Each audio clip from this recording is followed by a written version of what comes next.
لبيك اللهم لبيك لبيك لا شريك لك لبيك إن الحمد والنعمة لك والملك لا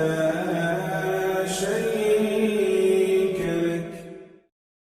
اعوذ باللہ من الشیطان الرجیم بسم اللہ الرحمن الرحیم اللہم صلی علی محمد و آل محمد. ہم لوگ اسلام کے واجب فریضے حج سے متعلق گفتگو کر رہے ہیں اور ہماری گفتگو اس مرحلے تک پہنچی کہ حج تمتع کے پہلے حصے یعنی عمرہ تمتع کو ہم سب نے مکہ معظمہ کے اعمال کے بجا لانے کے ساتھ مکمل کر لیا، اور پھر احرام کے اتر جانے کے بعد اس مکہ معظمہ میں یہ انتظار ہے کہ اب وہ تاریخ آئے کہ جس تاریخ سے حج تمتع کا آغاز ہو۔ حج تمتع کا آغاز 8 ذی الحجہ سے ہی ہو جاتا ہے، اور پھر اسے انجام دینے کے لیے 13 ایسے واجب کام ہیں کہ جنہیں بجا لانا ہوتا ہے، اور انہی کے بجا لانے کے بعد پھر ایک انسان کا حج مکمل ہو جاتا ہے، جن میں اب سب سے پہلا عمل کہ جو حج تمتع میں واجب قرار پاتا ہے وہ احرام ہے، کہ جس میں وہی 3 چیزیں یعنی احرام کا پہننا، کپڑے کے طور پر نیت کرنا، تلبیہ کہنا کہ جو 8 ذی الحجہ کو انسان انجام دیتا ہے، اور اسی کے بعد پھر میدان عرفات میں آ جاتا ہے، اور میدان عرفات میں 9 ذی الحجہ کو دوپہر کے زوال کے وقت سے لے کر سورج کے ڈوبنے تک قیام پذیر رہتا ہے نیت کے ساتھ، اور پھر وہ تیسرا عمل پھر میدان مزدلفہ کی طرف نکل پڑتا ہے، اور میدان مزدلفہ کا قیام جو اس کے لیے واجب قرار پاتا ہے وہ اول نماز صبح سے لے کر سورج نکلنے کے وقت تک رہتا ہے، اور پھر جیسے ہی سورج نکلتا ہے وہ چوتھے عمل کے لیے میدان منی کی طرف نکل پڑتا ہے، کہ جو چوتھا عمل اس کے لیے رمی جمرہ کی شکل میں سب سے بڑے شیطان کو پتھر مارتے ہوئے انجام پاتا ہے۔ پھر وہ 5واں عمل قربانی کے طور پر اسی میدان منی میں بجا لاتا ہے، اور چھٹا عمل وہ اپنے سر کے بال کو تراشتا ہے، اتار دیتا ہے، یا سر کے بال چھوٹے کر دیتا ہے، یا ناخن کو چھوٹے کر کے اپنے احرام کو اتار دیتا ہے۔ یہ 6 عمل انجام دینے کے بعد اس کے پاس 2 اور واجب عمل اسی میدان منی کے رہ جاتے ہیں، جو 2 عمل اس کے یہ ہیں کہ وہ اس شب میں کہ جو اب دن گزرنے کے بعد آ رہی ہے وہ، اور اس کے بعد کی آنے والی شب، ان 2 راتوں میں اس منی کے میدان میں اپنے خیمے میں قیام پذیر رہے گا، اور 13واں عمل لاسٹ عمل جو اس کو انجام دینا ہے درمیان کے 5 عمل کو چھوڑتے ہوئے، وہ 13واں عمل اسے ان 2 دنوں میں یعنی عید کے اگلے دن اور اس کے بعد کے دن، ان 2 دنوں میں اسے ان 3 شیطانوں کو پتھر مارنا ہے۔ درمیان میں 5 عمل اور کہ جن کا ذکر پہلے بھی آیا تھا کہ اس انسان کو مکہ معظمہ میں آ کر خانہ کعبہ کا طواف کرنا ہے، اور اس کے بعد نماز طواف پڑھنی ہے، پھر آ کر سعی کرنی ہے، سعی کرنے کے بعد دوبارہ خانہ کعبہ میں آ کر اسے طواف نساء اور نماز طواف نساء ان 5 کاموں کو انجام دینا ہے۔ البتہ اس کے پاس اس بات کا اختیار ہے کہ یہ عید کے دن ہی آ کر ان اعمال کو مکے میں بجا لائے، یا پھر وہ ان اعمال کے لیے رک جائے، اور جب 12 تاریخ کو ذی الحجہ کی اس منی کے میدان کے اعمال کو مکمل کرنے کے بعد یہ واپس آئے مکہ معظمہ تو ان 5 کاموں کو انجام دے۔ یہ اس کو اختیار ہے کہ جس کی تفصیل ابھی آپ کی خدمت میں عرض کی جائے گی انشاءاللہ۔ یہ جو حج تمتع اس نے شروع کیا تو اب اس کا سب سے پہلا عمل جو احرام کی شکل میں اس کو اختیار کرنا تھا، اس میں اسے 3 کام یعنی احرام کے کپڑے کا پہننا، نیت کرنا، اور ساتھ ہی ساتھ اس انسان کو تلبیہ کہنا، یہ کام اسے 8 ذی الحجہ کو انجام دے لینا ہے، کہ جس کے لیے بہتر طریقہ یہ ہے کہ انسان خانہ کعبہ میں آ کر اپنے اس نیت اور تلبیہ کے ذریعے سے اپنے کو محرم قرار دے اور اپنے احرام کا آغاز کرے۔ اگر اس کے لیے خانہ کعبہ کے اندر رک کر یہ کام کرنا مشکل ہو تو پھر اس کے لیے بہتر ہے کہیں کے اوپر بھی ممکن ہو اس شہر مکہ میں وہ اس عمل کو انجام دے۔ یہ کام اسے 8 تاریخ کو ظہر کی نماز کے بعد انجام دے لینا ہے، اور اس کو انجام دینے کا ایک بہتر طریقہ یہ ہے کہ وہ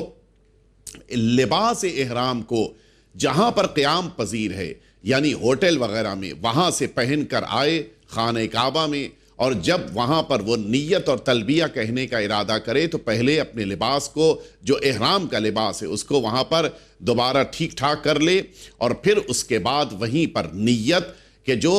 دقت کے ساتھ نیت کرے کہ جس میں وہ یہ ارادہ کرے اور یہ سوچے کہ اس کو حجۃ الاسلام کے احرام کو جو واجب ہے یا مستحب ہے یا نذر ہے انجام دینے جا رہا ہے، کہ جو اس کا خود کا ہے یا کسی کی نیابت میں ہے، اس نیت کے ساتھ اب وہ اپنی نیت کو مکمل کر لینے کے بعد تلبیہ کہے گا، اور جیسے ہی اس نے تلبیہ کہی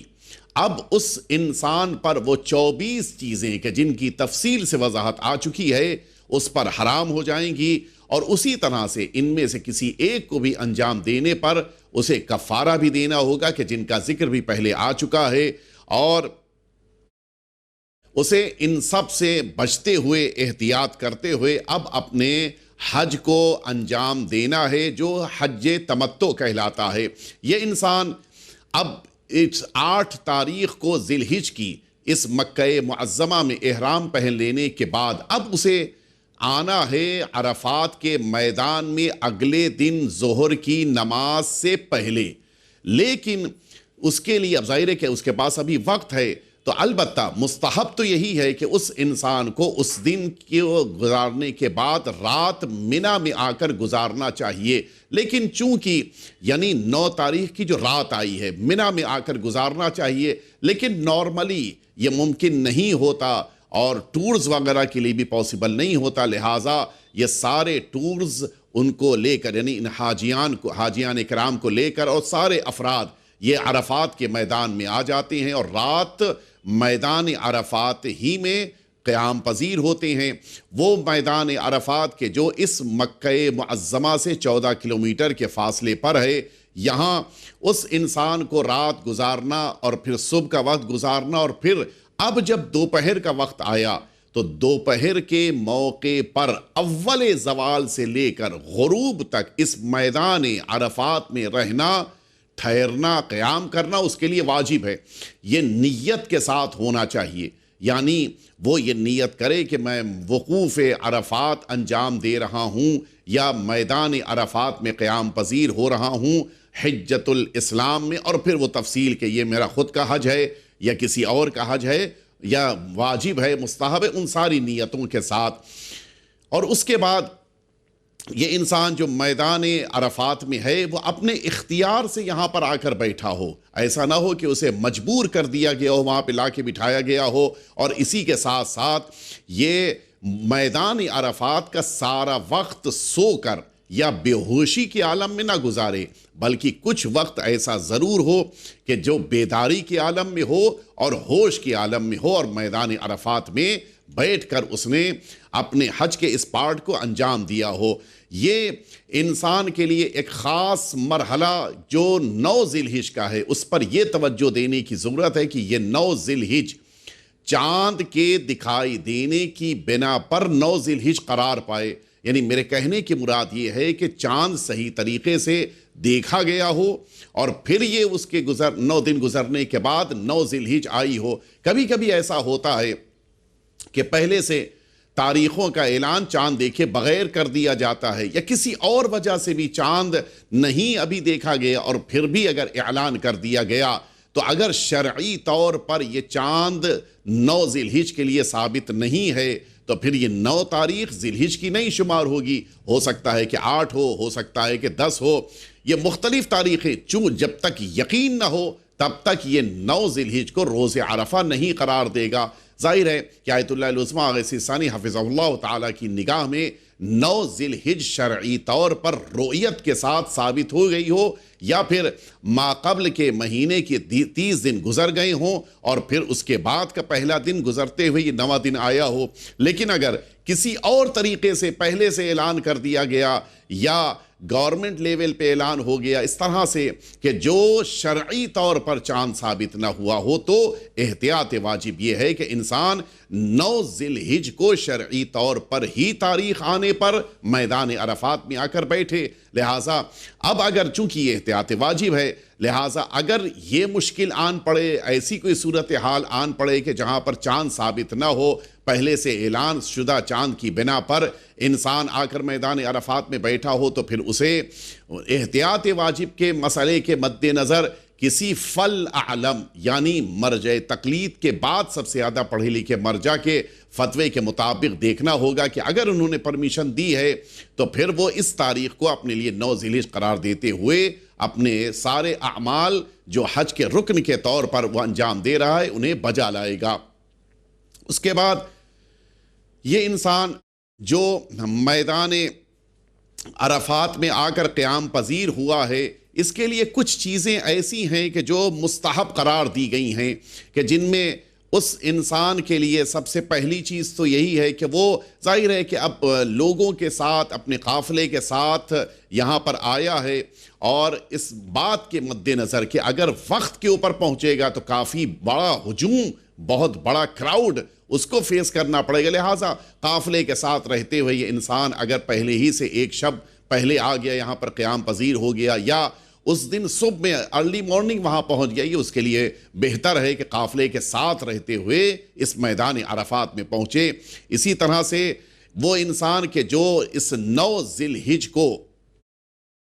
میدان عرفات میں ہے، یہ مغرب کی نماز کے فوراً بعد اسے نکلنا ہے مزدلفہ کے لیے. البتہ مزدلفہ کا جو اصل واجب وقت ہے وہ اس کا نماز صبح کا جو پہلا وقت ہے اس وقت سے لے کر سورج نکلنے تک کا وقت ہے، لیکن اس کے لیے بہتر یہی ہے کہ یہ مغرب کے فوراً بعد نکل جائے مزدلفہ، اور اسی لیے یہ بھی مستحب ہے کہ وہ مزدلفہ پہنچ کر اپنی مغرب اور عشاء کی نماز پڑھے. لیکن چونکہ کراؤڈ زیادہ ہوتا ہے اور انسان کے لیے پیدل چلتے ہوئے آگے بڑھنا کبھی کبھی مشکل ہو جاتا ہے، لہٰذا اس بات کا خطرہ اور خدشہ رہتا ہے کہ انسان عرفات سے غروب کے بعد سورج ڈوبنے کے بعد نکلے گا تو، لیکن شاید ممکن ہے کہ مڈ نائٹ کے بعد میدان مزدلفہ پہنچے، لہٰذا اس کی مغربین کی نماز کہیں چھوٹ نہ جائے. لہٰذا بہتر یہ ہوتا ہے کہ پھر انسان اس میدان عرفات میں سورج ڈوب جانے کے بعد شرعی طور پہ جب مغرب کا وقت آ جائے تو نماز مغرب اور نماز عشاء کو پڑھ لے، اور اس کے بعد پھر میدان مزدلفہ کی طرف نکل پڑے، تاکہ اسے اطمینان رہے کہ نماز وہ پڑھ چکا ہے اور اب نماز کی بنا پر اسے کسی قسم کی کوئی مشکل آن نہیں پڑے گی. یہ انسان کہ جو میدان عرفات میں ہے اس کے لیے کچھ مستحب کام خاص طور پہ شریعت نے بیان کیے ہیں کہ جن کے لیے جتنی حد تک ممکن ہو انسان پابندی کرے. مثلا روایتوں میں وارد ہوا ہے کہ انسان اس دن یعنی روز عرفہ غسل کرے، طہارت کے اختیار کرے، اور اگر غسل نہیں کر سکتا مستحبی تو کم از کم طہارت کے ساتھ اپنے سارے وقت کو جو میدان عرفات میں گزارنا ہے وہ وقت گزارے. اسی طرح سے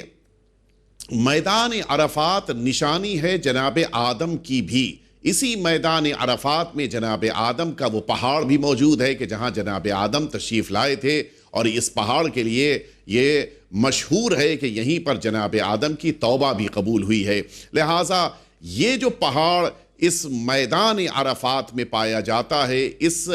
پہاڑ کے پاس انسان کا بیٹھنا اور اس پہاڑ کے پاس رکنا انسان کے لیے مستحب ہے. لیکن اس پہاڑ کے اوپر چڑھنے کے بجائے اس پہاڑ کے پاس میں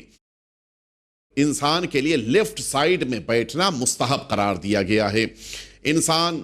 میدان عرفات میں اللہ کی بارگاہ میں حاضر ہے، دعائیں مانگ رہا ہے، مناجات کر رہا ہے، تو ایسے موقع پر اس کے لیے مستحب قرار دیا گیا ہے کہ زیادہ سے زیادہ اس میدان عرفات میں انسان کھڑے ہو کر اپنا وقت دعاؤں میں، مناجات میں صرف کرے، تاکہ زیادہ سے زیادہ اللہ کی بندگی کا اسے ثواب مل سکے۔ دعائیں جو وارد ہوئی ہیں ان دعاؤں کو بھی زیادہ سے زیادہ کوشش کرے، کھڑے ہو کر وہ پڑھے۔ اسی طرح سے انسان اللہ سے مغفرت طلب کرے، استغفار کرے، اللہ رب العزت کی بارگاہ میں مستقل اپنے حق میں اپنے گناہوں کی مغفرت سے متعلق دعائیں کرتا رہے۔ اسی طرح اس میدان عرفات میں اپنے زمانے کے آقا اور مولا سرکار ولی عصر عجل اللہ تعالی فرجہ شریف کے سلامتی کے لیے بھی دعا کرے، آپ کے ظہور پر نور کے لیے بھی مسلسل دعائیں کرے۔ اسی طرح سے اس میدان عرفات میں انسان اپنے والدین، اپنے تمام رشتہ داروں، اپنے بھائی بہن،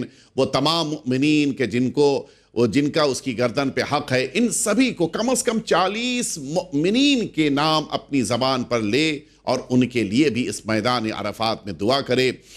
اس میدان عرفات میں متعدد دعاؤں کے درمیان وہ دعا کہ جو سرکار سید الشہداء امام حسین صلوات اللہ وسلام علیہ کی دعائے عرفہ کے نام سے مشہور ہے، اس دعا کے پڑھنے کی بڑی تاکید ہے۔ میدان عرفات میں سرکار سید الشہداء نے اس دعا کو پڑھا تھا، اور یہ دعا بڑی قیمتی، بڑی اہم دعا ہے، اس دعا کو ضرور زبان پر جاری کرے۔ اسی طرح سے صحیفہ سجادیہ میں وہ دعا کہ جو ہمارے چوتھے امام سجاد علیہ السلام نے تعلیم فرمائی ہے، اس دعا کو بھی انسان ظہر کے وقت سے لے کر سورج کے ڈوبنے تک کے درمیان پڑھنے کی کوشش کرے اور ضرور اس کی تلاوت کرے۔ اور اسی طرح سے انسان کے لیے کوشش کرنی چاہیے کہ یہ سارا وقت دعاؤں میں صرف کرے، سارا وقت اللہ کی عبادت میں صرف کرے۔ درمیان میں کوئی ایک ایسا لمحہ نہ ہو کہ جس لمحے میں بھی خدا نخواستہ انسان کسی قسم کے گناہ کی طرف متوجہ ہو، بلکہ پورا وقت بندگی پروردگار میں صرف کرے۔ یہ سورج ڈوب جانے کے بعد میدان عرفات کے قیام کا جو واجب حصہ ہے وہ پورا ہو جاتا ہے۔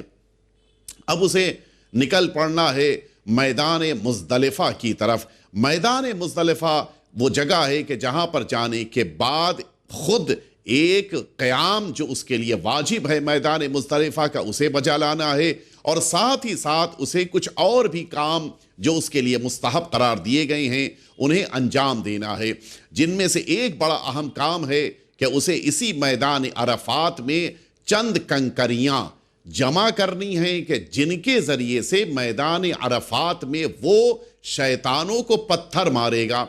یہ جو شیطانوں کو اسے پتھر مارنا ہے تو ہر شیطان کو 7 پتھر مارنے ہیں، اور 2 دن اس کو مسلسل تینوں شیطانوں کو پتھر مارنا ہے۔ پہلے دن صرف ایک شیطان کو پتھر مارنا ہے۔ اس طرح سے اگر کاؤنٹ کیا جائے تو پھر اس کے لیے جو شیطانوں کے پتھر مارنے کی تعداد ہے وہ 49 کے آس پاس ہے، لیکن احتیاط یہ کرنی ہے اس کو کہ وہ 70 یعنی 70 کے آس پاس کنکریاں اپنے لیے جمع کرے، اور یہ کنکریاں اس احتیاط کے ساتھ کہ وہ اسی میدان مزدلفہ سے کلیکٹ کرے گا، وہ بھی بہت بڑے بڑے پتھر کی شکل میں کنکریاں نہ ہو اور نہ بالکل مختصر سی ہوں، بلکہ 1 سے لے کے 1.5 انچ کے درمیان یہ کنکریاں ہوں۔ ان کنکریوں کو اسی رات اسے اپنے لیے کلیکٹ کرنا ہے، اور یہ کنکریاں کلیکٹ کرنے کے بعد اپنے پاس محفوظ رکھنا ہے۔ وہ اس میدان مزدلفہ میں اپنے لیے کنکریاں جمع کرتے وقت ان لوگوں کی بھی مدد کر سکتا ہے کہ جو اس میدان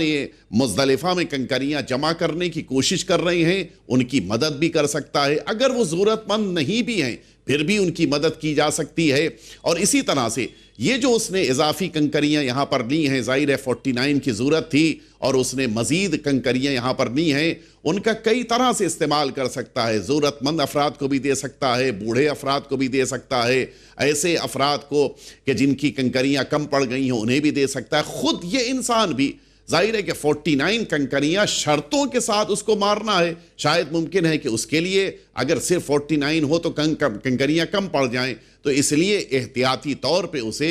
زیادہ کنکریاں لینی ہے تاکہ میدان مینا میں انہیں اچھی طریقے سے وہ استعمال کر سکے۔